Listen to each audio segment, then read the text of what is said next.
Nandito po tayo para makisa sa pasasalamat ng ating mga kapatid. Mula po sa Colon Group, bumabati po kami sa inyo, Alpha Ket Omega ng 3rd anniversary. Sana marami pang anniversary na inyong mararating at sana lahat ng anibersaryo ay aming masaksihan sa ating pagkakaisa sa nag-iisang Diyos. Kung papaano po sa ating kablaaw na binigay sa atin ng ating espiritu, kung paano ang kablaaw ay pagbati, kung paano binigay niya po sa atin sa 1 Juan 1:3, binigay niya po sa atin yung pagbati, ang salitang nagbibigay buhay sa bawat isa po sa ating lahat. Kung paano pong dito sa Juan na pagbati sa atin, binibigyan niya po tayo ng buhay, binibigyan niya po tayo ng matiwasay kung paano natin magagampanan ang ating mga katungkulang binigay niya sa atin. At sana lahat tayo sa ating panunungkulang sa araw na ito, lahat po sana tayo ay mabuklod sa isang tunay na pag-ibig kung paano ang binigay po niyang tinapay, tubig at pamamaalam, iisa lang po. Nakuha niya po lahat sa atin, kung paano narinig na po natin yung mga nauna sa akin, yun po ang pangako tungkol sa Espiritu Santo. Kung paano nandito po tayo ngayon, gusto po natin tanggapin ang pangakong ibinigay niya sa atin, ang pangakong nagmumula sa Diyos. Lahat po tayo, naghihintay tayo po ng pangakong mula sa ating Panginoon.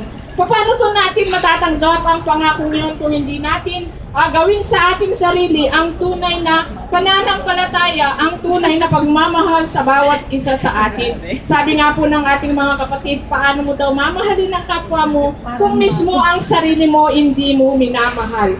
Dahil po ang sarili mo isa pong tahanan ng Diyos, dapat po natin mahalin ang ating sarili sa pamamagitan ng pagmahal natin sa ating sarili. Doon po natin matutuhan na mahalin natin ang kapwa natin. Lahat po tayo ay nagnanasa na makamtan natin ang buhay na walang hanggan. Kung papaanong ang Diyos, sabi nga po niya, umalis na po sa atin. Kung papaanong ang Diyos sa madaling panahon babalik sa atin dahil nasa atin na po ngayon. Sabi nga po ng sinundan ko kanina, nasa atin na yung pagmamahal, nasa atin na ang Diyos dahil ang Diyos ay nasa sarili, nasa puso ng bawat isa sa atin.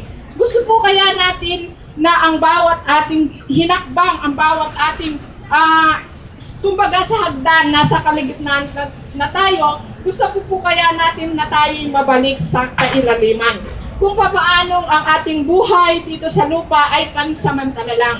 Sabi nga po, gawin mo daw na importante ang bawat oras, ang bawat minuto, dahil ang buhay ay parang panaginip lang. Hindi mo alam mamaya paglabas mo dito, ang buhay mo ay wala na. Kaya lahat po tayo, at lagi nilang pinalalahanan sa atin na magtrabaho tayo sa araw ng ating oras sa oras na ating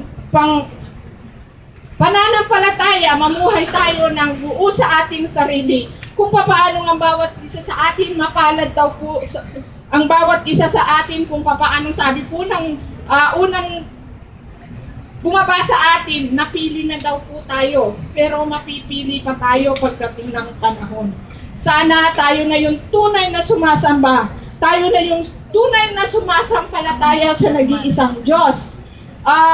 At sabi nga din po kanina na huwag po daw tayong magmataas dahil pag nagmamataas tayo, malalaglag din tayo. Ang lahat daw po ang nasa baba, itataas ng Panginoon. Sana lahat tayo mapanatili po natin ang pagmamahal sa bawat isa sa atin. Muli po, bumabati po kami uli sa inyo. Magandang hapon po. Hapon na ba?